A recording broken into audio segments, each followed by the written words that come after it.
I have you loud and clear. Hello. Welcome. Science. And that is to say, physics, medicine, nature, or Space. Time. the brain, Life. The universe. Last year, London saw a 40% drop in new HIV infections. This week, we're finding out why.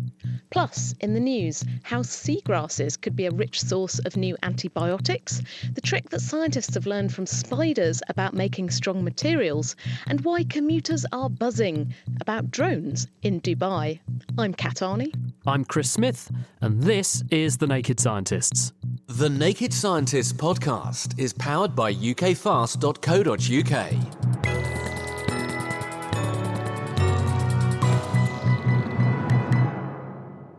For years, we have abused the oceans and used them as dumping grounds for everything from plastics and chemicals to industrial waste and even raw sewage. This is having a devastating effect in some areas by causing bacteria to thrive, which is killing off fish and corals, and it's also increasing the odds of humans becoming unwell. Now, scientists have discovered that the sea might have its own solution in the shape of seagrasses, which come with their own inbuilt water cleansing system. From Cornell University, Drew Harville. Seagrasses are flowering plants, so just like our grasses on land, they have little flowers and they produce seeds, which then are sexually produced and start new plants. They also can clonally produce, so vast meadows can spread really quite quickly. Seagrass beds are the base of the food chain in the ocean. They provide critical nursery area for baby fishes and forage fishes, which are our big fish like salmon and even killer whales eat. They also do a lot of filtering of coastal pollution and even absorb carbon dioxide. So seagrass meadows are considered a source of what we call blue carbon in the sense that they can absorb a lot of carbon dioxide and thus potentially mitigate ocean warming impacts. And what have you been asking in this present study about seagrasses? Well, in this study, we wanted to focus on the filtration services of seagrasses and their capability to reduce bacteria in the water in areas where there was very high sewage pollution. We worked on these 4 islands in Indonesia that were very large sources of sewage pollution, and we examined how the levels of bacteria changed as the water passed over the seagrass beds. And this was done by my postdoc, Jolie Lam, in collaboration with Indonesian scientists that we've been working with. And they both studied particular species of bacteria, which is the one that we in the United States use for testing the quality of our waters, the Enterococcus. And then when they found a large impact of the Enterococcus, they went and completely sequenced all of the bacteria in the water and showed large reductions in multiple pathogens that could affect humans as well as fishes and invertebrates. So in a nutshell, where you see seagrass, you see fewer nasty bacteria. Exactly. There's a big difference in the levels of bacteria that have passed over the seagrasses, right? And so we think of them as a possible mitigation for sewage pollution or a way to, make the water cleaner and healthier. How much of a difference was there in terms of the bacterial burden in the water when you compare areas that have got a lot of seagrass with those that haven't? At some of these sites, there were levels of potentially pathogenic marine bacteria that impact humans, fishes, and invertebrates that were reduced by 50% when the seagrass meadows were present compared to sites without seagrass meadows. And how do you think the seagrass is doing that then? That's really one of the exciting frontiers for our future work. We're very excited to work out what are called the mechanisms by which seagrass are removing bacteria. One possibility is a lot of the animals that live in the seagrass, such as the clams, the bivalves, the sponges, are filter feeders, and they're directly sucking up bacteria themselves. But we also think that the seagrasses can detoxify or remove the bacteria. For example, seagrasses produce oxygen, and a lot of these bacteria can't live with oxygen, and so that's an important mechanism of detoxification. And then finally, there are the microbiome of the seagrass. The bacteria that live on the surface of the seagrass can also kill other bacteria. And so there are a range of these different mechanisms that we're investigating. Do you think then that it might be worth probing seagrass to see how they're doing this and whether there might be some potential untapped resource in there that we could use for making humans healthier? So, we know that we're facing an antibiotic apocalypse where there are just not drugs for some of these infections anymore. Do you think seagrass might have lurking in it a solution? Oh, that's such a great question. There's so much potential for innovation in the way that we deal with our pathogenic bacteria in our society. And of course, we should be looking to natural sources like the oceans and seagrasses. So yes, for example, there's a bacterium that lives on seagrasses that kills harmful algal blooms. So likely there are some bacteria that live on seagrasses that could also kill other bacteria. So that's a very exciting frontier for discovery. Certainly is, isn't it? That was Drew Harville from Cornell University, and she published that study this week in the journal Science. Now, from the bottom of the sea to the giddy heights of air travel, Dubai announced trials this week of a drone with a difference. It's designed to carry a person around. The drone is scheduled to begin operating in July. But how will it work? And is this the future of travel? To discuss it, we're joined by our techspert, Peter Cowley. Hi, Peter. Hello, good evening, Kat. So I'm familiar with drones in the sort of small quadcopter kind of things that you can fly around and take photos of the tops of your friends' heads and things like that. So how does this drone carry a person? What's it like? Well, it is obviously considerably bigger than the ones you've seen. You can actually get vertical takeoff drones, effectively using propellers that will carry up to over 200 kilos now. So all this to do is the amount of power. It's effectively a drone is a helicopter, isn't it? So, and helicopters can carry very more than that. So, yeah, this drone will apparently carry 100 kilos for 23 minutes at about 60, 70 miles an hour. And then after a 2-hour charge, can do it again. So, yeah, there's certainly the capability engineering capability to build these. So the next big question, obviously, because this sounds like the commuter solution of choice, who would actually pilot this thing and how does it not crash, presumably if there's other drones around? Exactly. Yeah. Well, in fact, other people are working on ones with pilots, but of course the whole point of this one is there isn't a pilot, so you don't need to know how to fly. So the idea is it's autonomous, so that it takes off from a certain point, programmed into a map, and it lands somewhere else. Apparently you can press a button to cause a sort of an emergency hover, but of course that would be pretty frightening, isn't it? Just sitting there expecting to... It's like getting stuck on a Ferris wheel's bad enough. So apparently there's a control centre, so if something goes wrong, they'll take it over. But otherwise, it's automatic. Like any device, whether it's an autonomous car which is coming up, there'll be loads of sensors avoiding buildings. It's actually easier in many ways to be safe in 3 dimensions than it is in 2 dimensions because it's a lot less cluttered. So you can go up and over any problems that you see in your way. Correct. That's the idea. Exactly. I mean, I guess this is building on the robotic transport we have now. I mean, there are tube lines in London that effectively drive themselves. Not that many people know that.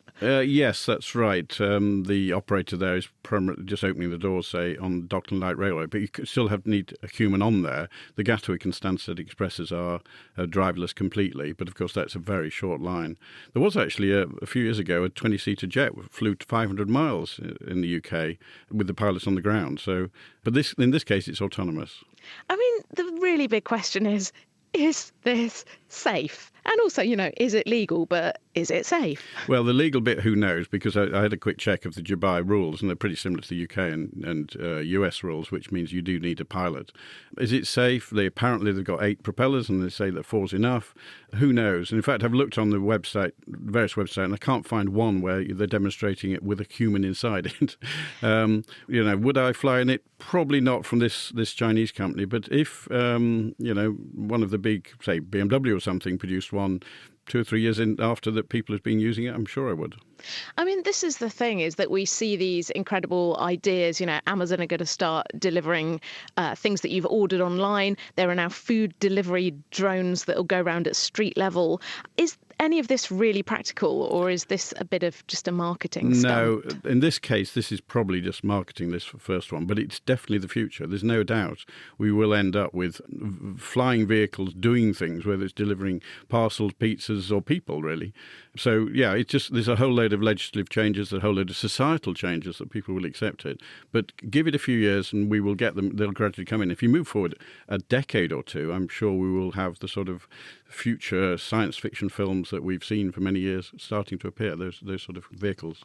I mean, this is the sort of thing that we've talked before on the programme about when we've talked about cybersecurity, the Internet of Things, that there is a problem with the legislation not keeping up with the technology. I mean, are people in transport departments, in government, really starting to think seriously about this?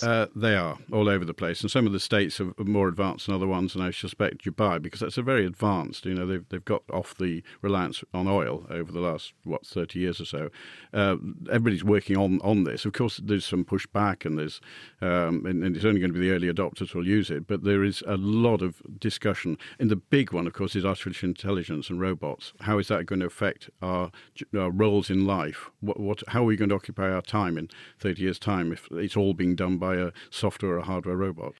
Thank you very much. That's Peter Cowley. You're listening to The Naked Scientists with Kat Arney and Chris Smith. Still to come, would an Elizabethan understand what we're saying in this show? And the treatment that can cut HIV transmission rates by nearly half. Before we get all Shakespearean, though, spiders.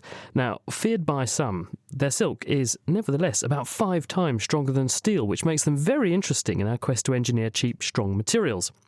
And this week, scientists have put one of America's most dangerous spiders under the microscope to discover the secret of how it makes its particularly strong web. They discovered that by adding little loops, it can make a strong and stretchy material which is much less likely to break under stress. Using the same technique, we could engineer super tough, flexible materials in the future.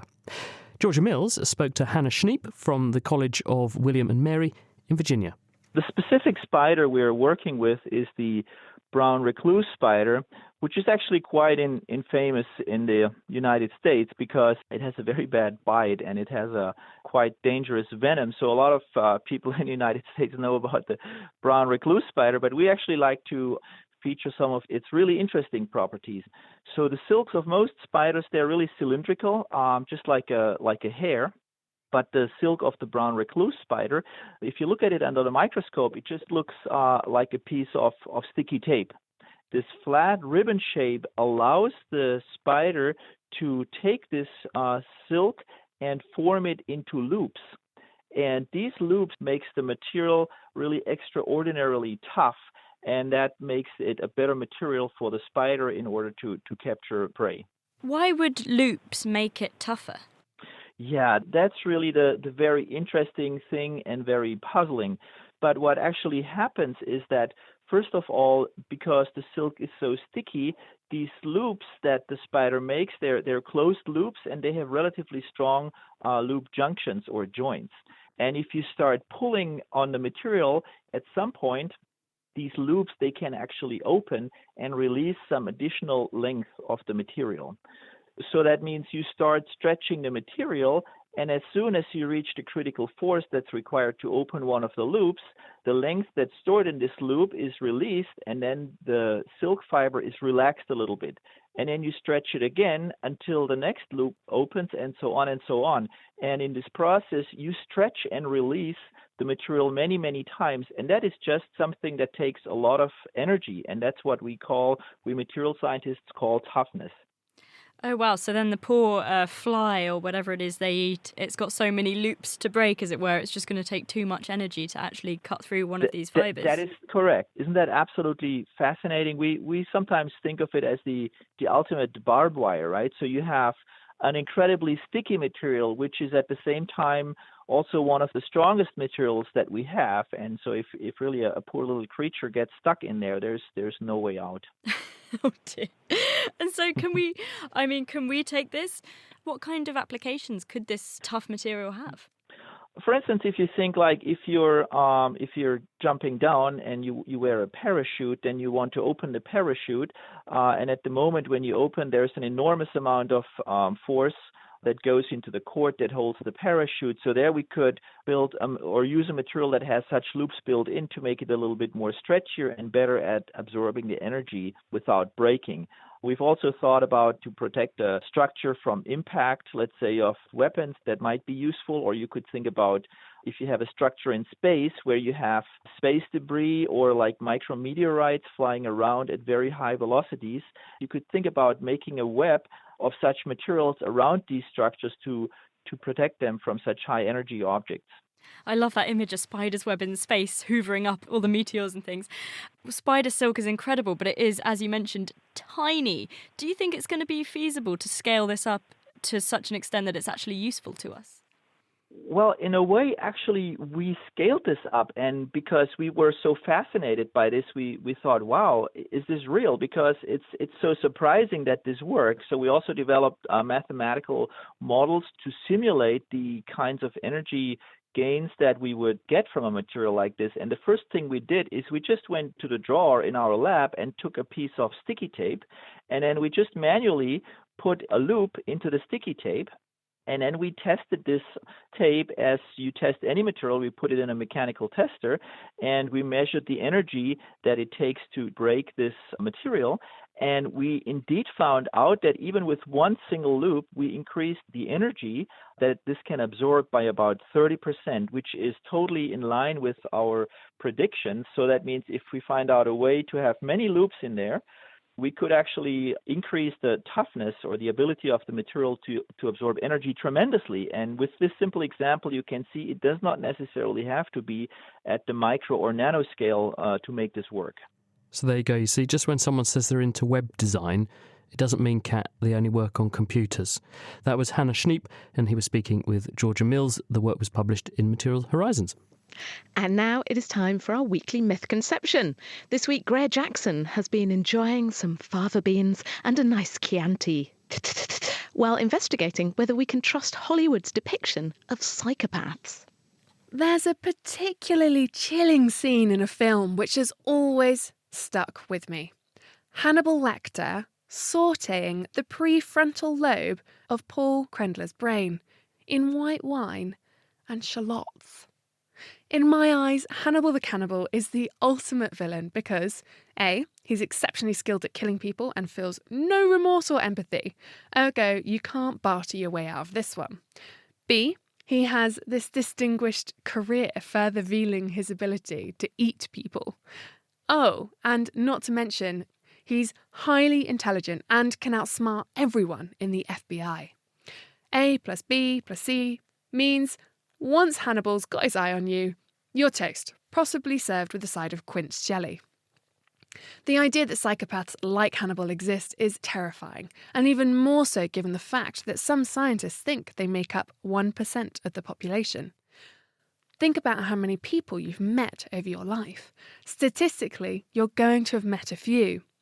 That weird guy on the tube, your highly manipulative ex-girlfriend, and, depending on how much you like your job, your boss. The thing is, a meta-analysis looked at 187 papers charting psychopathy and intelligence and found no evidence that psychopaths are smarter. The study looked at those with esteemed careers as well as those in prison, and you know what they found? Psychopaths, in fact, scored significantly below average on intelligence tests. So if intelligence isn't one of the key traits of a psychopath, then what is? First and foremost, let's just have a look at what psychopathy is. It's a personality disorder, and because of that, it falls on a spectrum, much like age and height. It's commonly diagnosed using a 20-part checklist. In the States, if you score 30 out of 40, you're deemed a psychopath. And in the UK, it's a little lower. The cutoff is 25. This checklist measures a number of traits, which includes things like callousness, insincerity, selfishness, an inability to plan for the future or accept responsibility for your actions, overconfidence, impulsivity, and violence. Turn all those traits up to maximum, like sliding up all the inputs on our mixing desk in the studio here, and you're a psychopath. However, turn up a few, and you might have some psychopathic traits. But it doesn't make you a psychopath. And what's more is that researchers from Oxford University have actually found you may be more successful in your career if you have some of these traits. Those diagnosed as a psychopath commonly have a different brain structure, with deficiencies in the amygdala and the orbital frontal cortex. These two areas are associated with emotions and decision-making. Which makes sense if you think back to that long list of traits before: the callousness, the selfishness, the inability to plan for the future, the confidence, the manipulation. And whilst it's those traits that make psychopaths seem cleverer than they are, statistically speaking, they're not. It's a facade, which means if Hannibal the Cannibal does break through our TV screens into reality, you can rest assured it's unlikely he'll be able to outsmart the FBI forever. Greer Jackson there. And if you've got any suspicious science or perhaps another myth that Hollywood has been perpetuating that you'd like us to probe, do email us at chris@nakedscientist.com. The British National Corpus is a collection of over 100 million words from samples of written and spoken English. But 90% of it is written down, and that limits what we can do with it. So, 2 years ago, a collaboration between Cambridge University Press and Lancaster University set about bringing the corpus into the 21st century. Emma Sackville heard how from Cambridge University Press's Senior Language Research Manager, Dr. Claire Denbury. Typically when we recorded people's conversations in the past, you would have a massive tape recorder and you would put it on the table and press the button, and usually there'd be somebody else there. Sort of like this. Kind of like this. So that the conversation was typically a bit self-conscious. So what we did actually was ask people to make recordings on their smartphones or their tablet or whatever. They kind of became part of the conversation. People didn't really realise that they were being recorded. So what that's meant is that the recordings that we've gathered are really natural. So we've got all kinds of really interesting topics. So what have been some of the applications? What are you collecting this data for? Yeah. So here at Cambridge University Press, we're really interested in language teaching. So we want to know that we're teaching learners the best stuff, the things that are the most useful. More widely, though, the whole of the data set will be publicly available to any researcher. And there's so many, I think, really fascinating questions we can ask. Also, one thing that I think is really nice is that if someone had prompted you with a question, how do you feel about the environment? You'd say, I'm very concerned about the environment. But actually, because this is a kind of free, unprompted collection of language, what we can also see is the topics that people are interested in. So there's a kind of wider sort of social implication as well. And what have been the main or sort of most surprising trends or differences in words? So initially we had quite a light-hearted look at stuff. So we were interested in which words had kind of gone up in frequency, which words had gone down. So we found stuff like, we talk about tea almost exactly the same amount as we used to before. Obviously it's a massive concern. We looked at the word love. And in the 90s we find that people love their family and their brothers and their mum. And in our recent collection, people love handbags and cheese. That's kind of sad. Yeah, but language changes, and really what we're saying there is that the word love is used differently. So really that's a nice example that reflects how language has changed. So even in 25 years, there's been a pretty big difference in how we use language. Which got me thinking, we would be able to recognise language from the 90s, even if we might cringe at the hair and the fashion. And forsooth, my dear friends, we can work out the words in a merry eve of Shakespeare. But if we went really far back, would we be able to understand English? And if it comes to it, where did language even come from in the first place? My name is Mariana Bozek. I'm a university lecturer, and I do research in the field of aspects of language comprehension. How do we process language in the brain? So the current view is that there are two joint but functionally distinct networks. So one being bihemispheric networks, so both left and right hemispheres.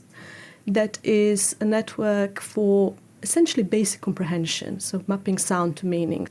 And then on top of that, we have the left hemisphere network that seems to be dealing with specifically sort of grammatical aspects of that sentence. And is it that grammar side of things that makes human distinct from animals? Because obviously all animals do sort of communicate. Yes, that is one of the current ways of thinking about it. Human language allows us to express pretty much anything. We can express past and future and possibility, and that has not been observed in any other animal species. So do we know when that ability evolved? In short, no. There's been, there is a lot of speculation on this. And one of the ideas is that it has something probably to do with tool usage, that the usage of complex tools would be something that would require complex thinking, allowing or triggering sort of language. And we know that in humans, there is a white matter tract that links frontal to temporal regions in the left hemisphere that is really relevant and necessary for language comprehension. And comparing the strength, consistency really, of those white matter tracts in, say, humans versus chimps or macaques shows that this is much more prominent in humans. If we were to go back in time, would we be able to understand the language that our ancestors were speaking? I suppose it's a question of how far back you go. I was looking up for English, for instance. You would probably be able to understand language from 1500 or so, but not language from 5th century. So languages are going to evolve and develop over time. There are going to be different influences that are feeding in and then shaping how a particular language ends up looking. Well, I mean, it's a continuous process of development, obviously.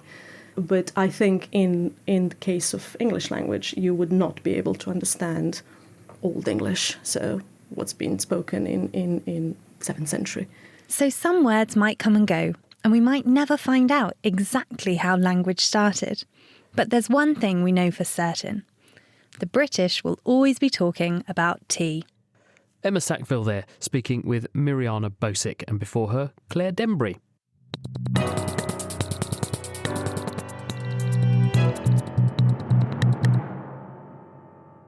This is The Naked Scientists with Chris Smith and me, Kat Arney. Now, according to the World Health Organization, the WHO, 36.7 million people around the world were living with HIV, human immunodeficiency virus, the agent that causes AIDS, at the end of 2015.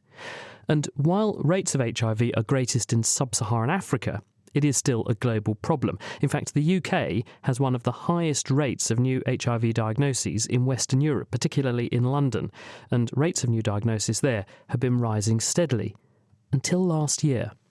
Now, preliminary data from several clinics across London shows, on average, a 40% drop in new diagnoses over the past year.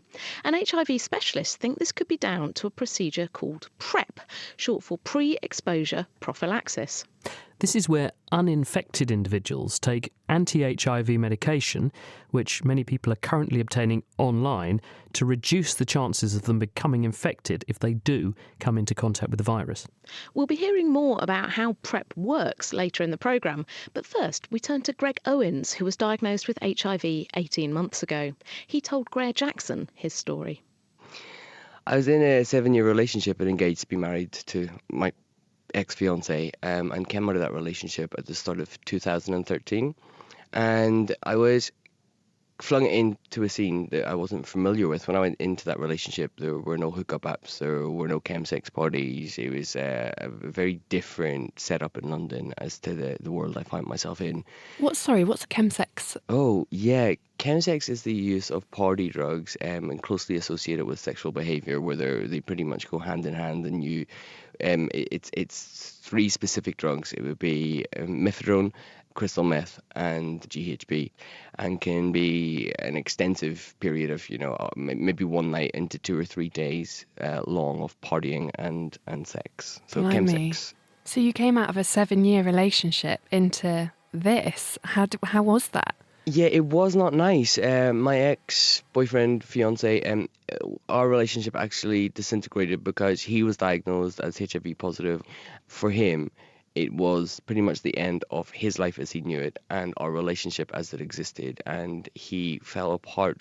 So for me, I was experiencing quite a lot of emotional trauma and significant life changes because of that, and a lot of distress. So that, coupled with the fact that I was flung onto a scene that I was very, very unaware and unprepared to deal with. I mean, for the first year, I was very much, because of my ex's experience, I was very much incredibly adherent to condoms.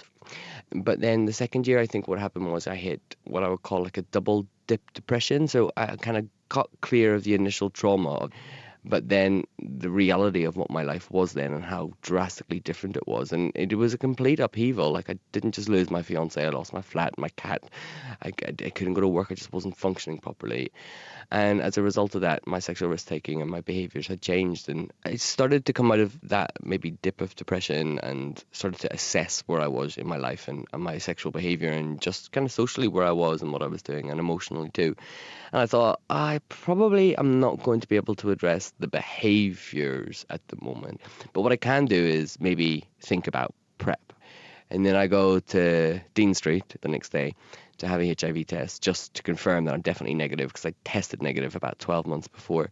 So I could definitely start PrEP safely.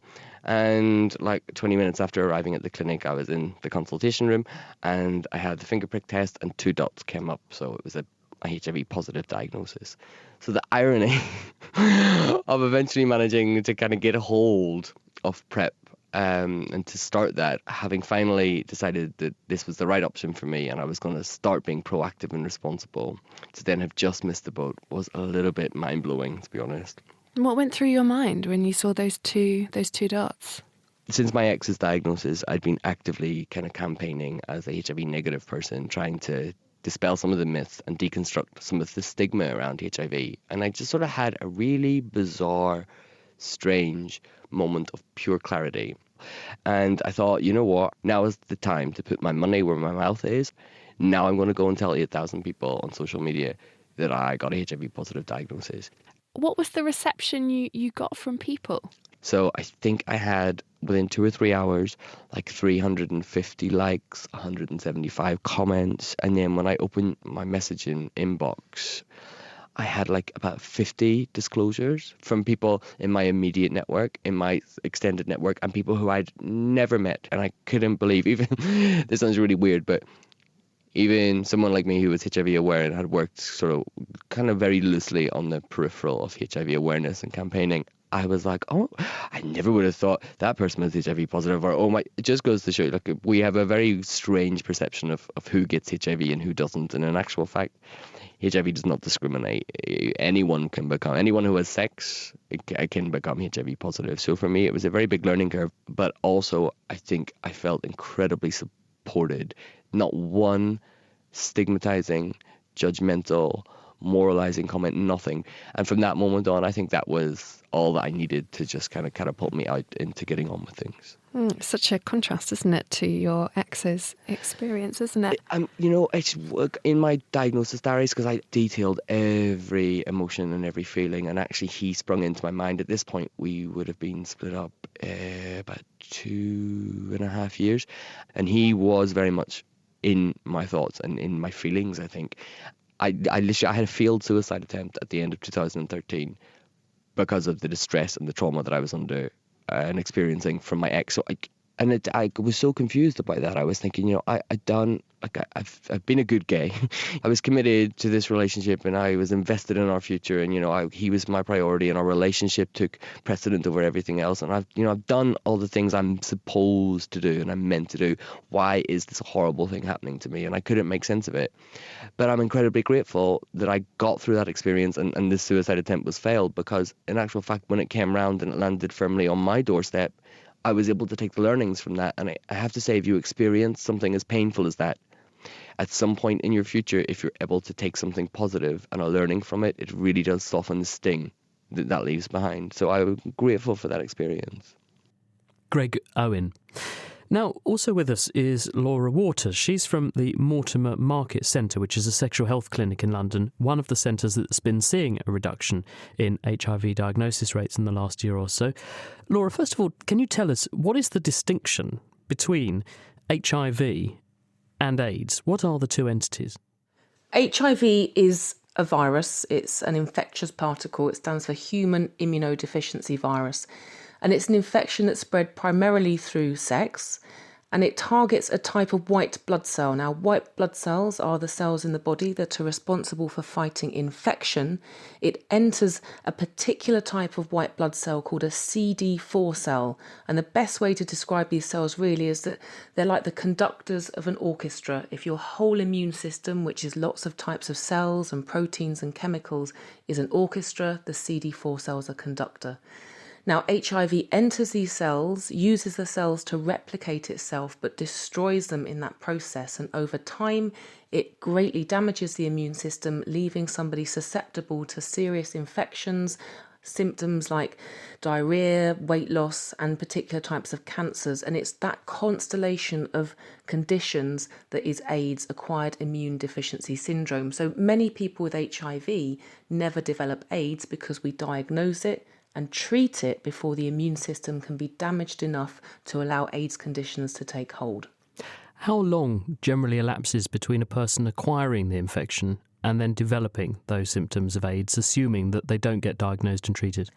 How long it takes someone to develop AIDS will vary, and it depends mainly on that individual's immune system, which is governed mainly by their own genetics. So it can be anything from 2 or 3 years through to 10, 15 or even more years. And there's a small proportion of people who actually keep the virus under control and remain quite healthy for decades. On average, it will typically be between 5 and 10 years after getting the infection that people start to get sick. If HIV is an infection of the bloodstream and it's harboured by immune cells in the bloodstream, how does it come to be transmitted through sexual activity? Well, the virus itself, so although it replicates inside immune cells, it basically travels around every body fluid. It gets into every single part of the body. You can find it in spinal fluid, you find it in blood, you find it in the gut, and you find it in sexual fluids as well. So you find it in semen, you find it in vaginal fluids, and you find it in rectal fluids as well. So although it's replicating in immune cells, it's floating around the body everywhere. And when a person becomes infected, how would they know? So when people first get infected, it's a viral illness like any other viral illness. So many people develop non-specific viral symptoms, fevers, rash, high temperatures, enlarged lymph glands.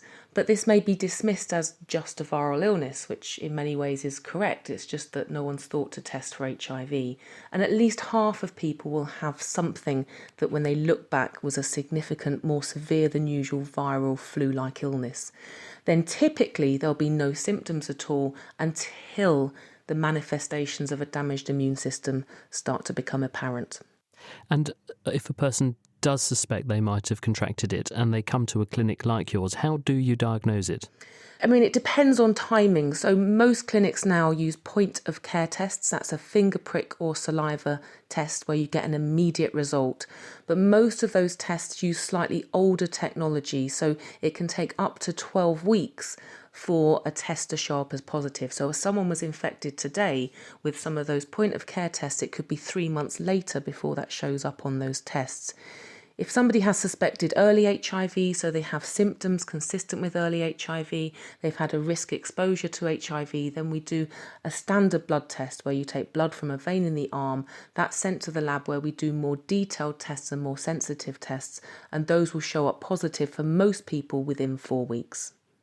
Your clinic is one of the centres that's seen a very dramatic reduction in the numbers of cases being diagnosed. Put some numbers on it for us and also tell us why you think that is.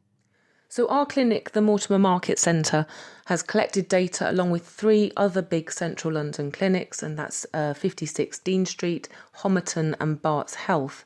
And we all saw a 40% reduction in new HIV cases in 2016 compared to 2015. Why we think that is a number of reasons. Now, the reason that's being most discussed is the advent of pre-exposure prophylaxis or PrEP, so taking HIV drugs before an exposure to reduce the risk of getting HIV. And it's thought that that's really led to this sudden dramatic downturn in new diagnoses. Other important factors are the fact that we have fewer and fewer undiagnosed people. So we know in gay men, who are the biggest risk group for new HIV in the UK, most infections come from people who don't know they have the virus. So these are undiagnosed people who are responsible for transmitting most of the new virus onwards. And actually the undiagnosed proportion has come down. So now only 13% of people with HIV in the UK are estimated to not know their status. Now that's still too high, but it's the lowest it's been in some time. So by testing and knowing your status, you are less likely to pass the virus on to somebody else. The other important factor is treatment. So people with HIV who are on treatment have a 0 or close to 0 chance of passing the virus on to sexual partners. And about 94% of people with HIV are on treatment and undetectable. So it's a combination PrEP, better diagnosis, and the fact that people with HIV are on treatment that keeps the virus suppressed and means the risk of passing it on is very, very, very low. Laura, thank you very much. That's Laura Waters from Mortimer Market Centre.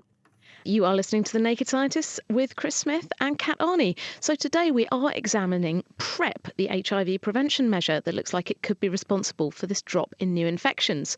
So we've heard about it, but what is it and how does it work? We're joined now by Sheena McCormack from University College London. She's conducted a study called PROUD, investigating the effects that this drug could have. So hi Sheena, can you start by explaining what exactly PrEP is and how does it work?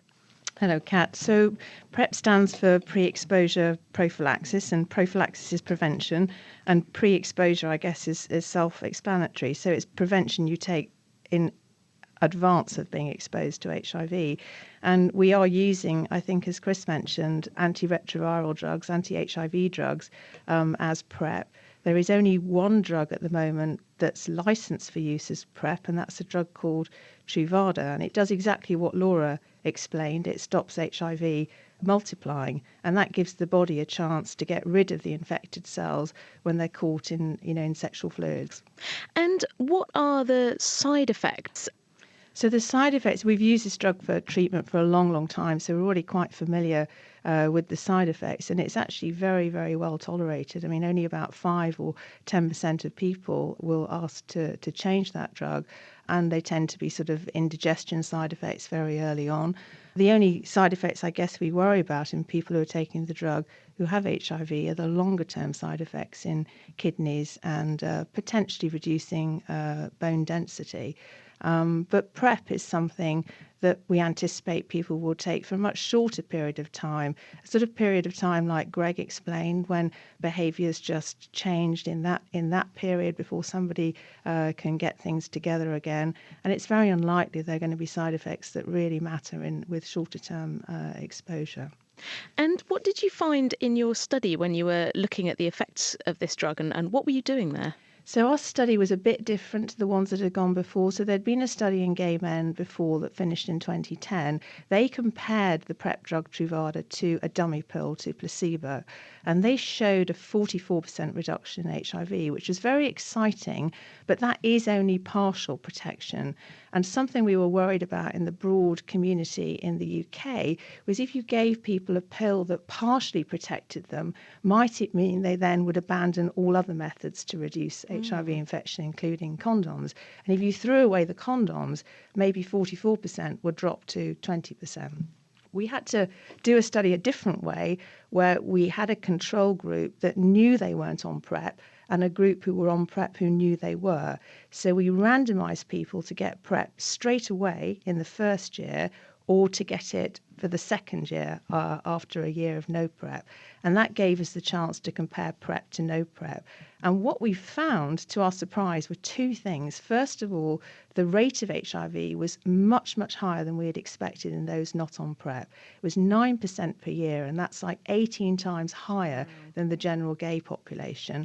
And PrEP reduced HIV by 86%, so much better than the dummy pill trial. As you say, it's not complete protection. So that this isn't sort of a chemical condom, is it? I mean, people can't just take it and go, I'm fine for everything now, let's party. Well, Kat, it's funny, in our study, we only saw 3 infections in PrEP users, and in all of those individuals, the story sounded like they weren't taking the drug at the time of exposure. Although, obviously, HIV is not the only sexually transmitted infection that you can pick up. Exactly. It only protects you against HIV, and it's not absolutely perfect. I think it would be unreasonable to expect anything biological to give you absolutely perfect protection. But the number of breakthrough infections that we've seen with PrEP have really only been a handful so far. So it is extremely good biologically, but it still is going to depend on people taking it in a period of risk. And as we heard from Greg, he went to get tested so he could get it and then discovered he had HIV. Quite briefly, is there a risk that people won't be able to get it because they are carrying the infection, and then also giving it to people with the infection might get HIV strains that are resistant? So the biggest risk of that, if the virus is multiplying like mad, if you've got that acute infection that Laura was describing, and you give a little bit of drug, then you do increase the chance of resistance developing. So we want to test people, obviously, and make sure we know their status before starting PrEP. But the chance of somebody coming on the day being acutely infected is actually pretty low. And I have to say, in the study, we didn't do that. We actually gave PrEP straight away, and we didn't really see problems with following that particular path. Thank you very much. That's Sheena McCormack from University College London. Now, the NHS is going to soon start trialling Truvada, that is the drug that's used in PrEP, on 10,000 people to see how it might be best to roll out this PrEP programme. But in the meantime, there are more than 655,000 gay and bisexual men in the UK, and that's way more than those 10,000 places. So in the absence of a vaccine, men are currently taking matters into their own hands, as Greg Jackson found out. I'm Will Nutland. I'm the co-founder of Prepster.info, and I'm also a social researcher at the London School of Hygiene and Tropical Medicine. So for people like me who want to start using PrEP right now, I have a couple of options. One of those options is to try and get a private prescription, so get a doctor to write a prescription for me, but that would cost me in the region of about £400 a month, so about £5,000 a year. And the other option is that I could buy a generic formulation of PrEP online that's 9 times cheaper than it would be for me to buy a private prescription. And when you say generic, what do you mean? So by generic PrEP, I mean exactly the same formulation of PrEP that is provided and manufactured by the drug company Gilead. So Gilead have an international patent on the drug Truvada, but under international laws, countries are allowed to produce a generic formulation of drugs if that country has a particular health emergency or a health crisis and can't afford to buy the patented form of that drug. So places like India, there are drug companies there that are producing exactly the same formulation of drug, but on a generic formulation. And it's perfectly legal in the UK for someone like me to buy that generic formulation of PrEP, so long as it's for personal use. So it may be legal, but it does sound kind of shady, the fact that it has to go 3 different countries to get through customs. Why is that? Well, yes. I mean, whenever we talk about people buying generic pills online, of course, it raises some red flags for people. So that's why Prepster.info, working in coalition with our sibling website, I Want PrEP Now, have worked together to put some safeguards in place. And broadly, we are looking at 3 sets of safeguards. The first is that we've done test purchases to make sure that my debit card or my credit card isn't getting ripped off when I go onto those websites. The second safeguard is to make sure that the drugs actually arrive at the address that we've been given. The third safeguard, and probably the most important safeguard, is to make sure that the drug that I'm putting in my body is what it actually says on the bottle. I want to make sure that I am taking PrEP and it's going to protect me against HIV, rather than taking something that is a fake drug. So colleagues at 56 Dean Street have now done more than 250 tests on different people who've been taking generic PrEP, and there's absolutely no evidence that from this half a dozen websites that we've looked at that there's any fake drug. So we are fairly confident as we can, that people who are buying drug from these featured websites are buying the real thing. That's really promising and reassuring to know. But I wonder why you would prefer to use something like PrEP over other methods, say condoms. I think the question is, why would somebody want to take PrEP is a very interesting question. I'm a public health doctor. I've worked in HIV prevention for more than 20 years. I've worked in some of the UK's leading HIV organisations, and despite huge amounts of money and some fantastic work that's been done to drive down HIV incidence in the UK, HIV incidence has been increasing for the last 10 years or more. And we know that condoms have been incredibly effective at reducing tens of thousands of HIV infections in the UK. but the strategies that have been used for the last 5 or 10 or more years aren't pushing HIV infections down across the whole of the population. So I think what's exciting about PrEP is that all of the evidence is showing that if PrEP is highly targeted at those people who are most likely to be involved in HIV exposure, then not only would HIV be prevented in those individuals, but if enough people start using PrEP, as a nation we can finally start to see HIV diagnoses going down. So from my public health perspective, I think PrEP is hugely exciting in building up the health of our nation. But why do you personally prefer it?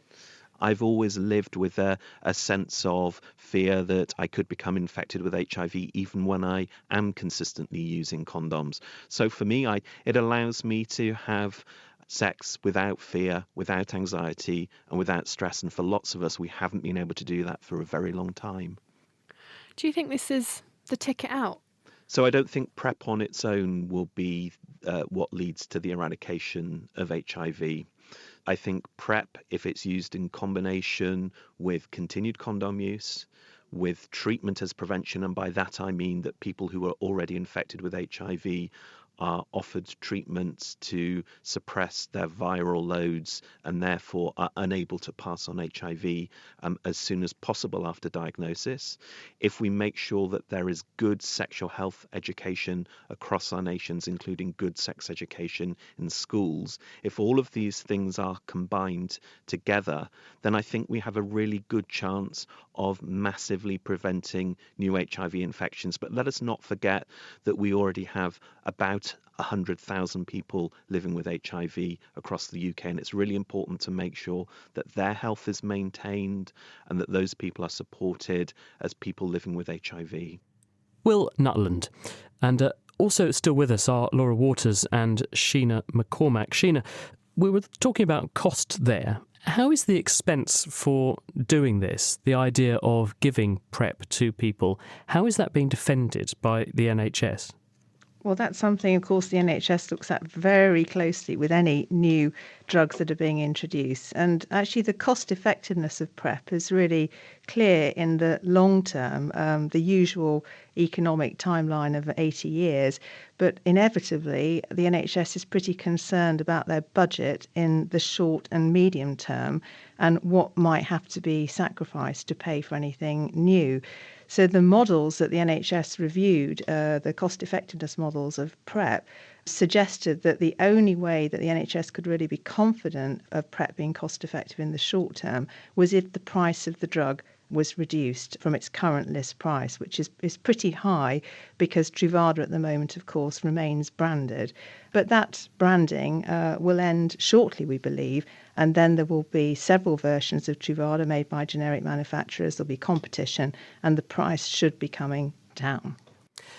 Thing is, though, Sheena, why is the NHS funding this at all? When we were researching this programme, a number of people put it to us. They were unwilling, actually, to come and talk about it for reasons known best to them. But they were saying, why is the NHS funding this at all? What's the justification? One person said, well, if I had a drinking hobby, I wouldn't expect the NHS to pay for me to have a taxi home to prevent me from drink driving and potentially placing myself and others at risk. So why do we pay for this form of personal recreation and not another? The NHS makes decisions very carefully on two characteristics, clinical effectiveness and cost effectiveness. We've shown this drug is incredibly effective at preventing HIV, which is an extremely expensive infection to manage because it's a tablet a day or more for a lifetime, and potential complications through ageing with HIV that we perhaps haven't fully anticipated yet. But HIV is very costly for the NHS, so obviously if you can save HIV infection, it makes sense. And as I mentioned before, PrEP is something that people would take for a short period to support them through behaviour change, just in the same way that we support people who have alcohol dependency or drug dependency. We support them with talking therapy or other means through their behaviour change. That seems entirely appropriate. But the decisions are made on clinical effectiveness and cost effectiveness. It's actually just as simple as that. And looking beyond the shores of our own country for a minute, this is a global problem. The bulk of the problem sits in Africa. Therefore, situations like we have here and solutions like we're looking at here probably are beyond the reach of those people.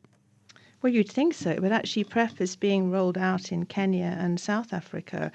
So there are PrEP programs. In some cases, they're targeted at particular populations where the rates of HIV are extremely high, and in others, it's a little bit more generalised. And you're trying to take advantage of people's motivation to help themselves, whether that's to come and get tested for HIV and to go on to treatment, or to prevent themselves, as I say, during a risky period of their life. Indeed. And Laura, last thoughts from you?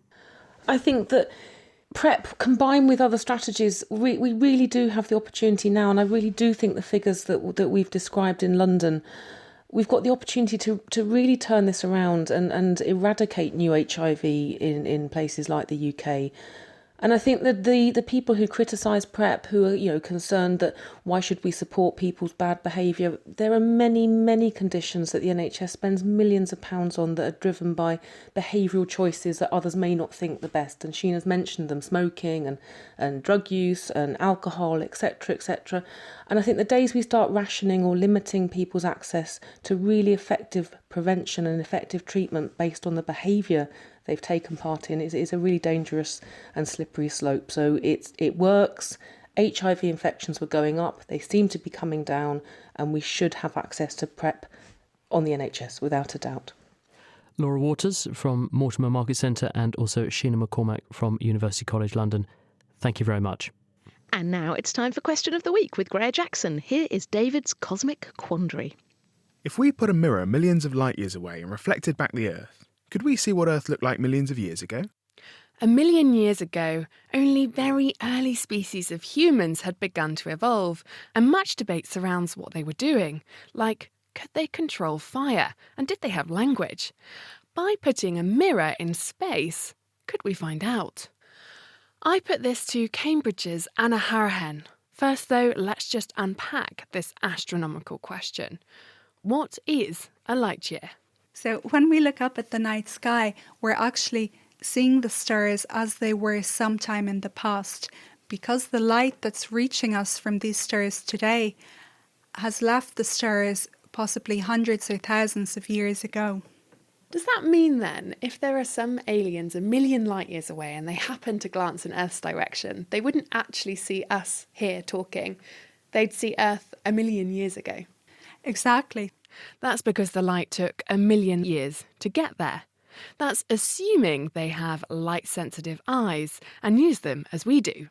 If we could magically put a mirror 1 million light years away in space, then in theory, if we were able to reflect an image of the Earth that we could see back on Earth, the light would have left the Earth 2 million years ago. OK, David, it's theoretically possible, but there's one big hitch here. We can barely image planets 100 light years away, let alone if you times that distance by 10,000. But the other thing to contend with is the mirror itself. The size of the mirror that we would need would be absolutely huge. And I haven't actually done the calculation, but it is possible that the size of the mirror would be so big and it would be so massive that it could actually collapse to form a black hole. So it's definitely not technically feasible at the moment, but in theory, we could actually look back into the past. There you have it, David. I hope that answers your question. Next week, we'll be getting our knickers in a twist over this. Hi, I'm Stephen from Cornwall, and my question is this. I always seem to go for a pee within 30 minutes of drinking a cup of tea, and when I'm using the toilet, I often say to myself, is that the same cup of tea I'm getting rid of? How much of that drink was absorbed into my body? So if I go for a pee within an hour of drinking a cup, is it the same liquid I'm getting rid of? Well done to listener Curtis Torrey, who wrote in with a correct answer to last week's question. And if you think you can offer Stephen some relief, you can email Chris at nakedscientist.com. You can find us on Facebook, tweet at Naked Scientists, or even join the debate on the forum. That's thenakedscientist.com/forum. And that is it for this week. Thank you very much to George Mills and Greer Jackson for production. And do join us at the same time next week when we'll be asking what the impacts of climate change will be for people inheriting this planet in the future. The Naked Scientist comes to you from Cambridge University and is supported by the STFC, the EPSRC and Rolls-Royce. I'm Chris Smith, and until next time, goodbye.